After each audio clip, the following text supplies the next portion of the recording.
Hi, everyone. Welcome back to Womansplain. Today we are having a very special guest, Veronica Panzardi. She is CEO and founder of Edggies, the easiest way to eat your veggies.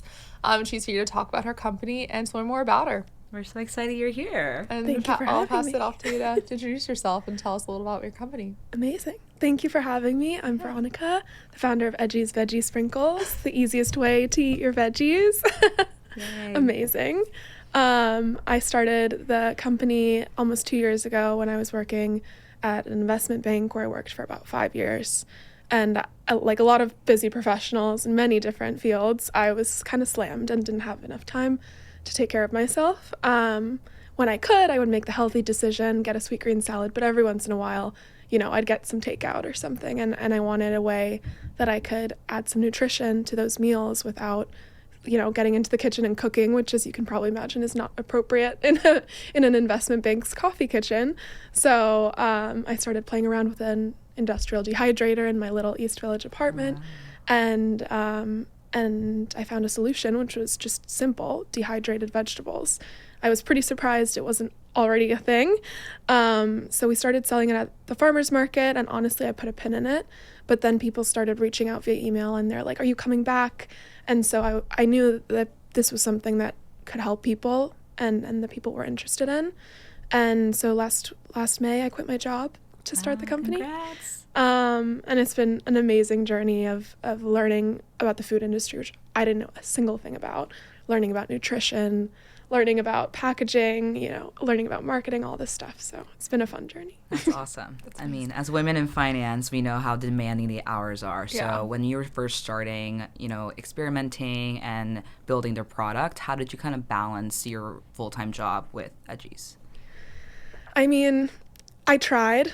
It was more of an experimentation stage that I was able to do while I was at my bank, but I don't think that finance is something where you have a ton of time to start a side gig. You're either all in or you're all out. And if you're not all in, it can have bad consequences at work.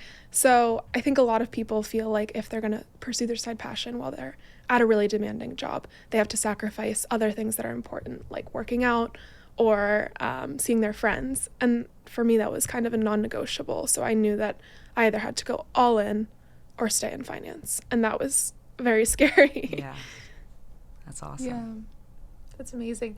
I mean, I would love to hear about too, just like obviously there's so much logistics to creating like a product like this. Like, what was your process? Obviously you were experimenting originally. What was your process of finding like a manufacturer and like, I mean, obviously designing the can and the tin, and I feel like all of that is like so unique and really special. Would love to kind of hear about that and what your process has been. Probably was really tough. Yeah, I started asking around for who could do essentially what's called custom milling. So edgies are a very particular size. They're the size of salt. And the idea is we interesting. want to Okay. evoke, like, this is something that you can top any meal with the same way that you top your meals with salt. And for me, like, the hero item that I think about, if edgies were on this every table the same way Heinz ketchup was on the table, then we would be a success because people would be eating healthier. It would be very effortless, and it's not even something you think about, right? Like, you just Yeah. like, where's the ketchup? Where's the edgies? Something like that. And that's a really like positive, thing that we go toward. And so I wanted to make sure that it was something that was super high quality and that had this particular size. So there were not a lot of people who were willing to do this kind of custom milling size. We ended up finding a small family-run farm in Coachella Valley, which is like randomly really nice and cute. But it's a beautiful place, and I visited the farm. It's gorgeous. And something that I was thinking about when I was dehydrating in my apartment was, what a waste of energy this is, right? Like, it takes 12 hours to dehydrate kale in your apartment. It takes a really long time. And it's a lot of energy, and there's this little oven going. So wouldn't it be great if we could dehydrate it somewhere that's already naturally arid, already dry? And hopefully one day when we have some more cash, we're bootstrapped, I'd love to do a sustainability analysis to see how that choice positively impacts, the industrial process and all that good stuff. So there were a few elements that I was thinking about. So that was the product itself. And then on the packaging side, I spoke to a lot of people who are, veterans in the food industry, and they all told me to use plastic to to house our Edggies. And that was not something that I was willing to compromise on. And there are a lot of options when you're starting a food company. You can do all kinds of things. They could be in a bag, they could be in this, they could be in that. I knew I wanted a sprinkle. And so I had the option of tin or the option of plastic.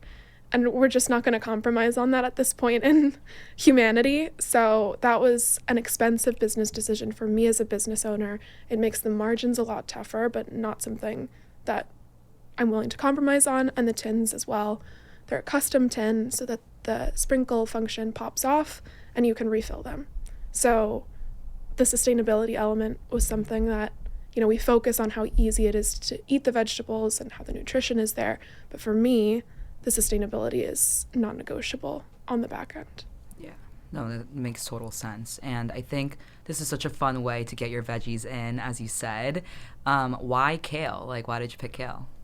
Kale is super nutritious. It's a superfood. I think it's gotten a lot of flack in recent years. A lot of that I think is fairly unjustified. Kale is a really healthy, nutritious, food.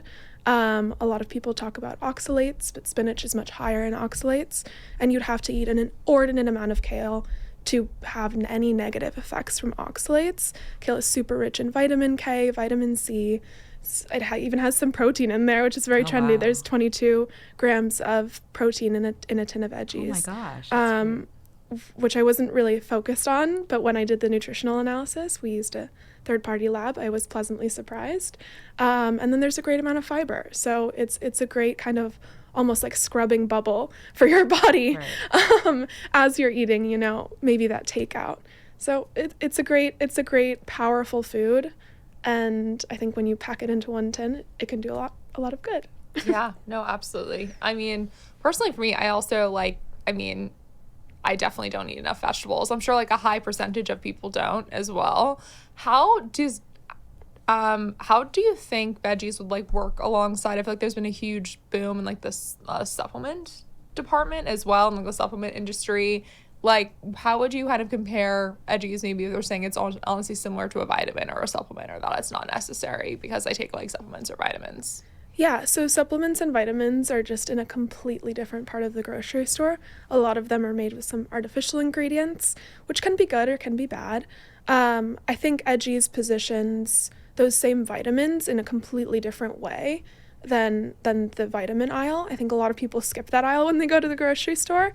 A lot of those things are really expensive. They cost, $20 more. And so this is taking that same value proposition. People need more vegetables, people need more vitamins, and taking it out of that supplement aisle and saying, this is real food. There's nothing in here you don't understand. You can add it to things you're already eating. You don't need a new, habit in the morning where you take a new vitamin. You just order your takeout, add this on top, and that's all you have to do. It's very easy to understand. And I think I'm also selling it as a food product, which is much more heavily regulated than the vitamin aisle. So you know that we're adhering to much more stringent standards than the vitamin aisle, who don't have to, justify many of their claims. Yeah, absolutely. I would love to hear about the process of getting the FDA approval. That's also crazy. It must have been an insane process. I wanted to ask about that too. Yeah. Yeah. So, I learned a lot.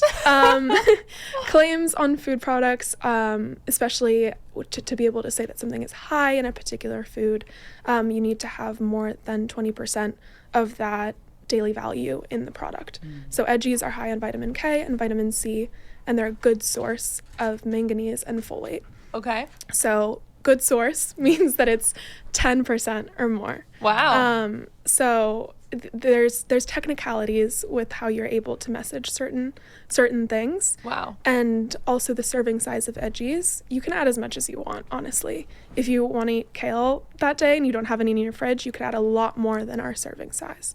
But the serving size is mandated by the government. So you have to fit into your category's serving size. So we are in, I believe it's the seasoning category. So 5 grams is mandated by the government. That's what we can show. And so we're limited to that. Wow. But Edggies are 20% fiber by weight. Because it's not a larger serving size, we can't say it's high in fiber. But there are 11 grams of fiber in a tin of Edggies. Got it. Wow, that's interesting. There's so many rules around even advertising for it and specific And it extends to social media too. So being super careful with how you're responding to comments, being super careful citing your sources, not claiming things. You can't really claim anything. So, you know, it's limiting, but it's good because I think it's protecting the consumer. So we have to be really, you know, stringent with what we say. Absolutely, for sure. So right now you run all parts of the business, right? You are running it by yourself. Let's talk a little bit about like marketing, how you've had fun with actually being like the social media person, but also the CEO. What is your marketing strategy right now? So our marketing strategy is really boots on the ground. I've been showing everything I've done to grow the company. I do Instagram polls to see, you know, how we make like major business decisions, which there were a few options for Edggie, who's our little icon on the front, who's sunbathing, trying himself out. And then our Instagram followers got to pick which versions of those go on the front. And so it's really an exercise of seeing how we can be of service to people. Our mission is to build the easiest way to eat your veggies, and that may change over time. What people want is really, really important to me. I am an agent of, you know, people's desires. And so making sure that it's a very collaborative process was very important to me. We have about 2,000 followers on Instagram. 500 of those placed orders. So we have a really active community. And I'm really proud of that. Small but mighty for now, but hoping to grow it in the coming months. Yeah, and right now we can buy Edggies online, right? And I know you're in pop-up recently. Online, yeah, we're in pop-up grocer, and we're launching Amazon as well. So we're mostly D2C for now, but looking to do some limited retail here in New York. To see how we perform on the shelf. That's great. That's amazing. And I would love, obviously, going from banking for 5 years to starting your own like consumer food company. Obviously, it's a huge switch. What do you think are like the main skills you think you got out of like, you know, being in finance and banking for 5 years that you think you could use that have helped you kind of start a company? I've had to learn a lot, so I will say I was surprised by how little the finance played into everything. I think for now we're bootstrapped. And that's on purpose. I think if I wasn't, my answer would be, you know, pitching investors. That's where that skill would be the most relevant. But it is helpful even so far as pitching, for example, retailers on why they should take us on, to have a sense of, you know, who your audience is, what they're looking for, what their incentives are. And I think that that's a skill that you develop in banking, making your pitch decks for different, you know, whether you're a seller or buyer, you have a sense of, you know, speaking to your audience and understanding what they value and building a data-based presentation of those things. Yeah, I'm sure your pitch books, whenever you take that route, will be beautiful. Oh, yes. Sure. Everything will be aligned. Exactly, yes.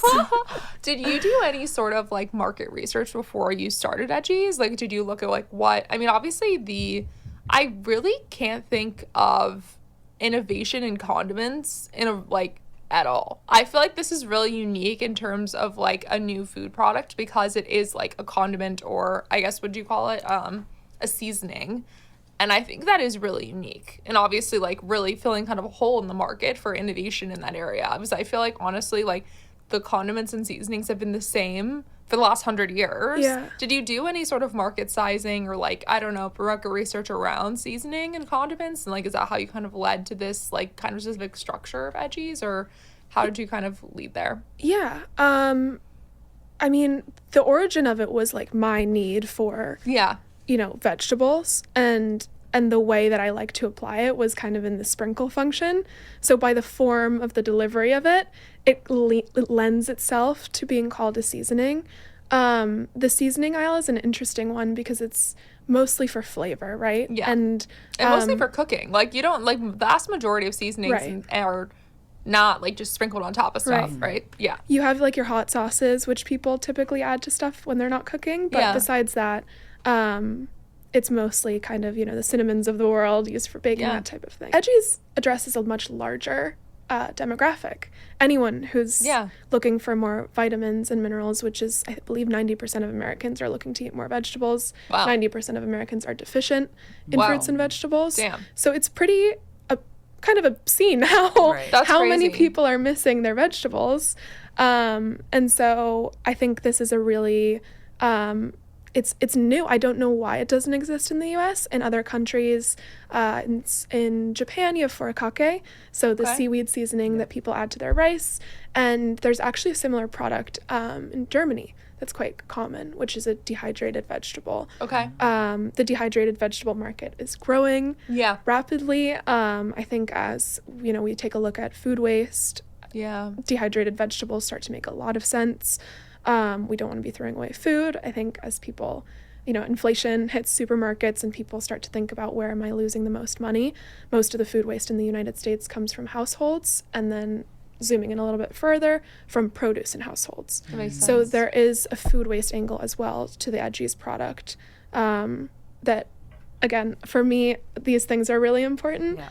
They I are. think for a lot of consumers, they're more concerned with nutrition first and Right. value first, and so we try to communicate that that's the And primary level. convenience, right? I mean, this is Yeah. like the maximum convenience you could possibly get, Yeah. which like Yeah. I love. I mean, Yeah, personally. I like never cook, and Yeah. I would buy produce and it would go bad because Totally. I'm never at Yeah. home. So this is like the 100%. perfect Yeah. thing to just have on the go. Yeah. I think this is incredible, like, product. Thank And I you. think, I mean, a lot of it, I'm sure, do you feel like you're fighting against this is like, it's so revolutionary though, and like consumer habits. Do you feel like you're kind of fighting against consumer habits to like explain sort of the value of your product? Yes and no. I think ultimately the product is suited to fit easily into people's lives. Okay. Right? We're not asking anyone to change the way that they're currently eating. We're saying add this. It's a small step, but it's a healthy step. And hopefully, small steps lead to big changes, and hopefully it's like, all right, well, now I'm already getting some vegetables, and why don't I add some fresh vegetables, and kind of it's a transition piece. So I do think it's somewhat of a novel concept. So a lot of people comment, like, on my Instagram, like, what about fresh vegetables? Like, why are you telling me not to eat fresh vegetables? And that's not our mission at all. Our mission is to get Americans to eat nutritious food quickly. And we think this is a great stepping stone to that. Totally. No, I mean, I think it's also great for kids too. I mean, obviously, like, kids traditionally do not like their vegetables. Do you know what I'm Yes. saying? And actually, there's a lot of like evolutionary reasoning behind Yeah. that. Like, children's taste buds are really like actually evolutionarily against things that are sweet and fatty, because like evolutionarily they needed like things that were fat and sweet basically in order to live. And so like basically over time, your adulthood, your taste buds effectively die. And so like things that taste really bitter as a child don't taste as bitter as an adult. That's actually a great way for children, Yeah. personally. And I'm also thinking like pregnant women's another one, because like your taste buds change a lot when you're pregnant. A lot of pregnant women don't like vegetables while they're pregnant. That's also an evolutionary reasoning. So I think it's honestly amazing. Or like a lot of people just don't like their vegetables, right? Or like, or maybe if you have like, I don't know, I have a lot of family members, a lot of like bowel and gastric problems, who like can't eat a lot of things that are acidic, and so they're missing a lot of things. Like, honestly, I think it's such an incredible idea. And like, I mean, Americans just really don't eat healthily. Like, we don't. And we also just have unhealthy food like that is provided to us. So I don't know, I think it's excellent. Thank you. Our food is also really highly processed. Yeah, And part of that is to preserve it, totally. so that things can be more affordable, so that they can be on shelf for a long time. Yeah, Air drying is the oldest preservation method totally. in history. In history. So it's a really natural way to preserve food and to have, that benefit from highly processed foods without it actually being highly processed or this unnatural thing. It's the most simple thing you can do to a vegetable to make it do what it needs to do to make it more convenient for you. Do you see Edggies expanding beyond kale, or you think that is the value prop? Yeah, I think we'll definitely expand beyond kale. I'd love to do kind of a blend of vegetables and want to make sure that that's all quite scientific based. So we have some studies that we're undergoing in the coming months to see if we can improve the drying process to make it even more healthy. So that would still just be just the kale, but then building on that to see if we can create a really nutritious blend Ideally, again, for me, sustainability is everything. Ideally, using some byproducts of some of the more popular crops that are grown, to see if we can do something sustainable to prevent food waste. I love that. Do you ever see the product itself kind of shifting? Right now, it's obviously focused on top of like cooked food, right? Maybe switching to more of like like an ingredient, I guess, in food that you're making as well, instead of more of a seasoning. Do you see that sort of shift? Yeah, I use it that way a lot when I cook at home. I use it quite often. Like I said, it's a meal topper, and that's how we sell it. But it's also great for when your kale is rotting in the back of your fridge and you need some vegetables in an emergency, in a pinch. So I think as a bulk ingredient, it's ready to go. That's awesome. Have you thought about targeting like offices or hotels? I feel like it's a great like travel product, honestly. Like I would love this in my office. Like, or like I think like especially when I travel a lot for work, I eat so badly. Like honestly, like travel it's so bad because it's like you're just eating out every day, right? Yeah. You don't have a lot of times if you're traveling somewhere like with not a lot of healthy options, right? Yeah. New York, we're so blessed because we have so many healthy takeout options. We really do. And like even if you're traveling here, it's like there are a million places you can go with like very healthy takeout options. But like I don't know, if I'm taking a work trip to Texas or Ohio, it's like the options are a lot more limited. I feel like this would be a great target to do like hotels or consulting firms or like in offices. It would be great. Have you thought about that? I don't know. Yeah. I took a really long flight home to Argentina over the holidays, and I was served a very sad asparagus plate. And it's a great product for those moments where you're like, this is nasty. I am, looking out for myself. I brought my Edggies and I'm going to add them in whatever context. They're portable.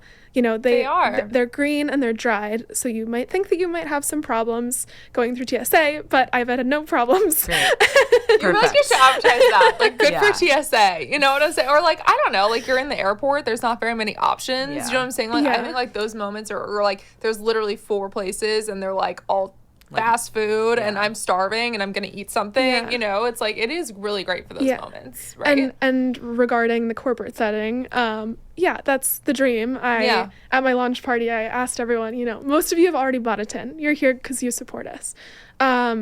Take an extra tin, put it in your workplace. I want to see Edggies at Evercore. I want to see Edggies at JP Morgan. Like, let's get those corporate people eating their veggies. And my brother's he's in medical school, so he spends a lot of time in the hospital. Totally. That's another one that'd be great. Yeah. And he was telling me just like a lot of physicians just chug Pediasure between shifts, essentially, because they have really no time to like sit down and eat lunch. And it's not, in a lot of places, very commonly accepted that you should be able to sit down and eat lunch.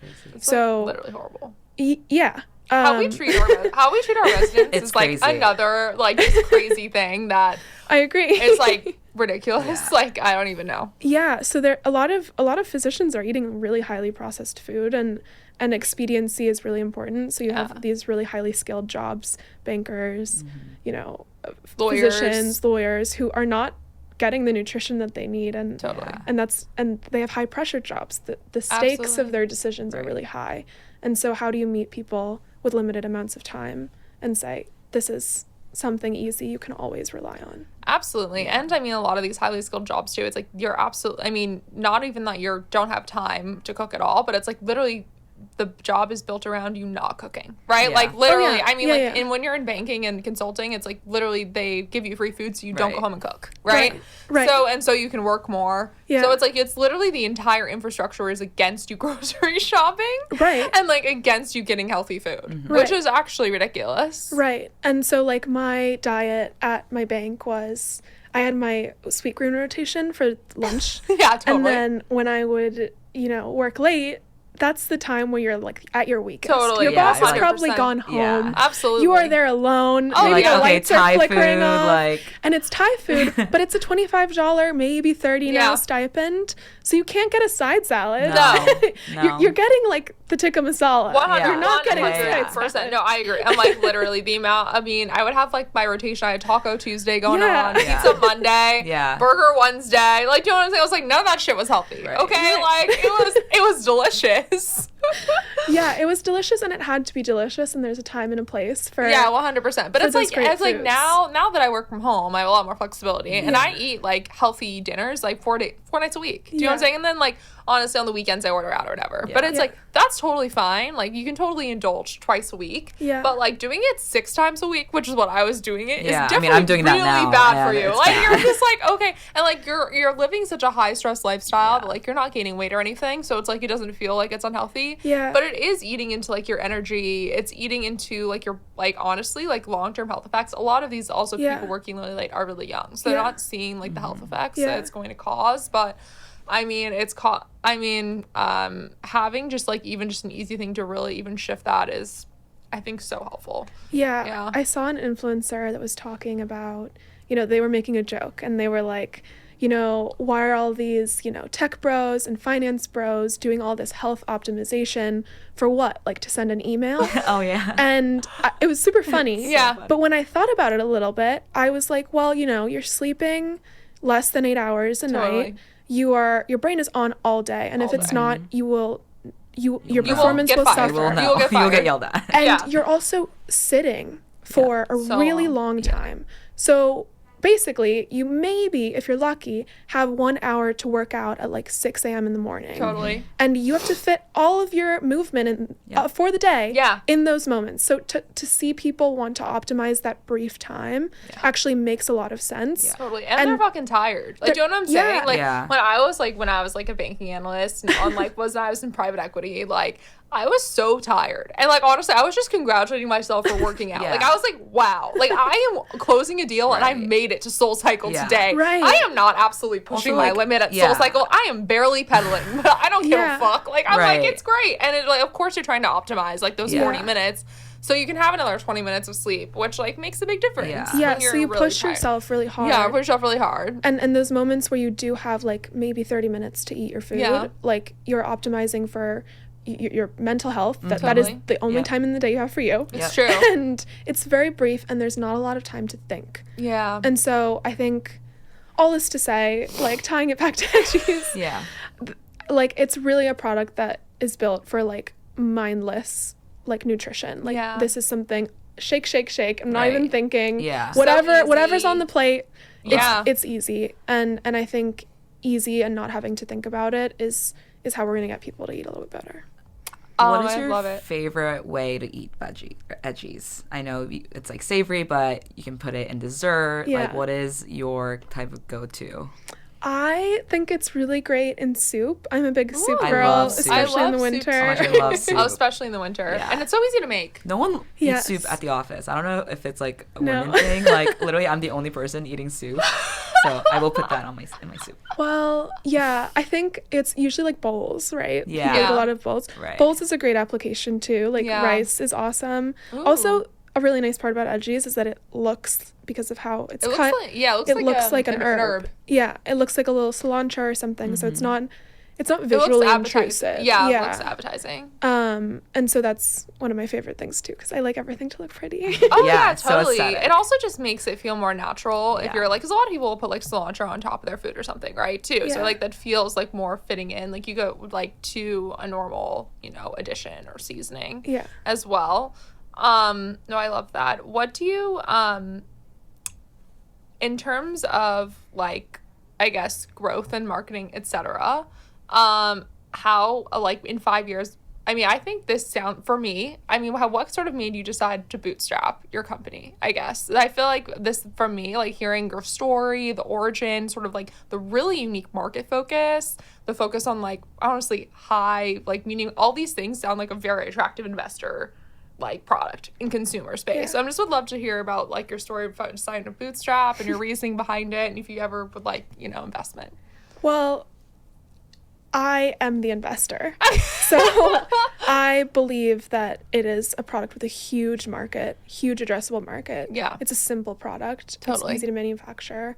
Probably high margins, honestly. Yes and no. The Yeah. tins complicate that, and the Okay. tins are also affected by tariffs. Really? Yeah. Okay, not, fascinating. Not the ones that are happening now, Yes. but the ones from the previous Yeah, previous term. administration. Because custom tins are not made domestically. Okay. and we wanted them to be custom so that they could be refillable. So yes and no, and especially when you're operating, this is something actually that I think people should know, is that a small brand is operating at what's called like the lowest MOQ for a lot of manufacturers. So they are getting the worst pricing of anyone. So the reason that you might see at like these little shoppy shops, you know, you look at a food and you're like, how could they be charging this? Yeah. The answer to that is that they're getting the worst pricing. Totally. And, 100%. And that was a reason that, you know, it's great to go with the VC route, right? Like you have these investors, they give you a bunch of money, they believe in it, and you go as if you kind of skip the proof of concept stage a lot of times. You're just like, we believe in this idea. We have not proven it. We're going to produce it really large. The pricing will be better because you're not operating at those super low MOQs, and you try it out and see how it goes. And if it crashes and burns, it crashes and burns. I think for me, it takes a while for me to like trust a food brand, and I don't necessarily want people wanting to grow a company so quickly that they're compromising on certain things. And for me, I'm pretty confident that if I went for, you know, some investors, they would ask me to change the sustainable packaging, so that we could have better margins and so that we could get, you know, grow quicker and all that good stuff. I get it. And there are just certain things at this stage that I'd like to prove the concept with some of those non-negotiables first, and then maybe we'll go out and get some capital at a later stage. I'm not saying I'm fully opposed to it, but I also believe in the simplicity of the product, and a lot of the VC model is designed to grow to a certain growth stage in a certain amount of time, and that requires adding on a bunch of products. You might notice this when a company is really big, they come out with all these product lines, and eventually it starts to get a bit confused. Yeah, totally. That's because they have investors that are pressuring them to do that. I think food is something that is really personal, should be high quality, and should be protected, and we don't have enough of that right now. And so I just want to make sure that we're sticking by those values, especially in the early stages as we're building trust with people.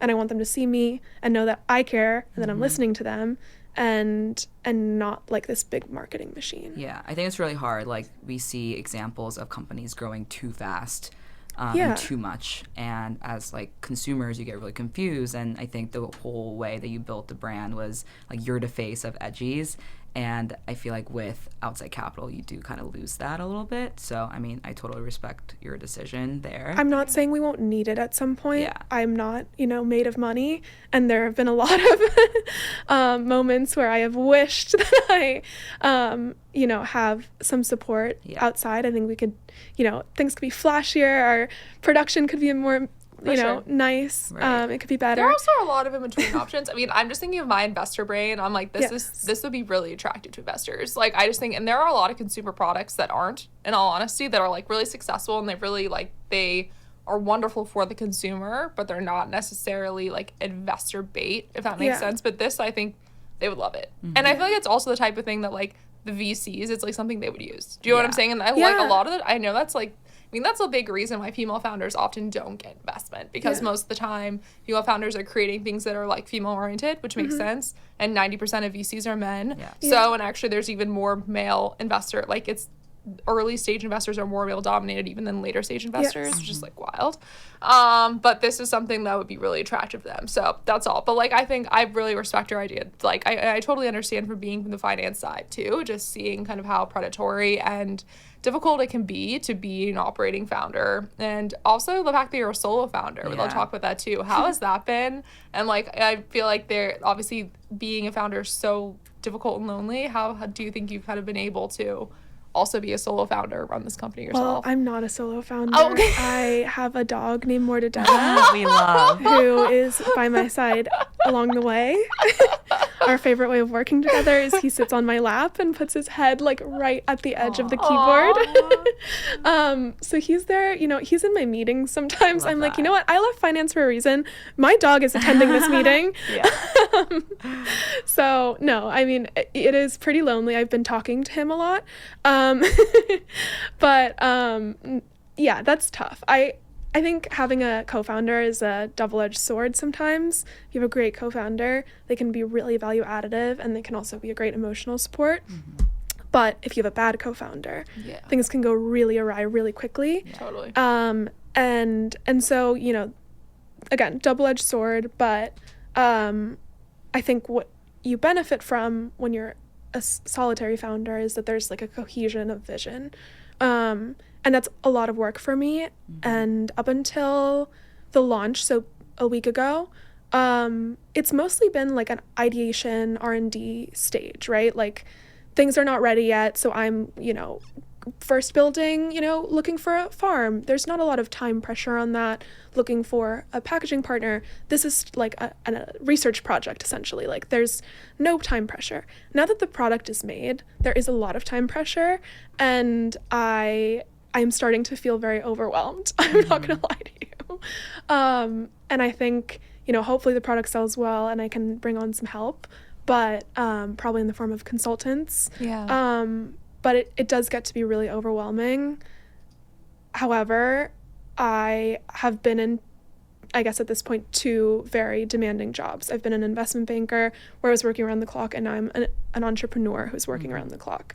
And it is a completely different feeling to do work that you believe in than to do work that you may not believe in, or that's for somebody else, or that feels not important. To me, like, this is a product that can really help people, and it feels important, and getting the word out there is more like, it's not like I'm slinging my product, it's like, I think this can really help people, and the more people that hear about it, the better they will feel, the more healthy they'll feel, the easier it'll be for them to get veggies into the mouths of their children. Like, this is very different. And so the work is a lot, but it's very, very worth it. Yeah, I mean, making that switch, I think, was probably the biggest decision that you've probably made so far. And we've seen a lot of female, like, people in banking, consulting, very demanding jobs, kind of making that switch into founding, you know, consumer type of brands. Yeah. And you talked a little bit about, I guess, the difficulties of that, being a solo founder. What has been the biggest challenge, you think, so far? And what's your favorite thing about it? I love the creative work. I did not get that for 5 years in my banking job, unless you count formatting slides as creative. But I love the creative side of it. It's so much fun. It's like doing a little art project for work. I love talking to creative people, thinking about photo shoots, thinking about how to communicate all these great values and, you know, little pieces of art is very, very fun. So I love that part of Edggies. And then also working in the food space. Founders are just so passionate about what they're doing, whether they have a culinary aim, whether they have a nutritional aim, whether they have, you know, a social justice aim. They're all, you know, going full throttle toward that. And a lot of times the founders are an embodiment of the customer as well. And so it's really fun to see people who are so engrossed in what they're building and what they're making, and also who are creating things that don't exist already. That is incredible. And my favorite people to talk to are founders. I've grown such a nice community, a lot of whom you know and have interviewed on this show, of women specifically who are building CPG companies. It's a niche within the VC world or I guess within the entrepreneurial world of a lot of women founders. And that's fantastic. That's really exciting. Yeah, I agree. Obviously we started this show to promote women in like finance, tech, and entrepreneurship. And then we found such a niche of like female founders in consumer. Yeah. And we've just realized it's been like all of our guests. Yeah. And it's honestly just an incredible community. Many who were like had very highly demanding jobs before. Right. And then now are just like so incredible, unique, like wonderful perspectives. And I think they've also found a really supportive network and which we want to continue to grow. Yeah. Well, this has been so amazing to have you on, Veronica. I'm so excited about your product. We always end on what advice for all of our founders. We'd love to, if you're like a young woman who wants to start her own company, what advice would you give them? Be your customer. I love that. You're going to put a lot of work. You're going to put nights, days, all your hours into thinking through your product and how to share it with the world. And if you understand what people want, then it's a lot easier to do all of that and to put in all of that effort.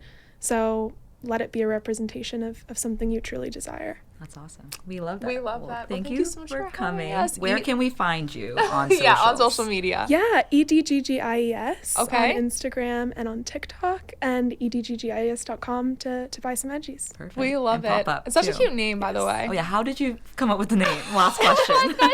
It's easy veggies. So Oh, Edggies veggies. I love that. That's so cute. And it's good that it's veggies if you like expand, so Yeah. that you don't have kale in the name. Yeah, exactly. Yeah. I don't know if you guys have ever had like raspberry powder, but it's really good. So Oh. Oh, I'm interested in fruits as well. Oh, okay. Interesting. Oh, I love that. I Edggies mean, I fruits love doesn't have dried. the same I love dried No, fruits. it I will say I doesn't. love dried fruit. Yeah. Generally, I love it way more than normal fruit. Yeah. I don't know. Yeah, I've been using like goji powder. Oh, nice. Yeah, really good. Yeah. Yeah. Lot. I also use protein powder all the time, so it's like, Yeah. which is a good one. Okay, well, thank you so much for being on, Veronica. Edggies, also please email us womansplainedpod1@gmail.com. Womansplainedpod, please reach out to us on socials too if you have any questions for Veronica or know any other female founders. And thanks so much. Thanks for listening. Yay. Thanks, guys.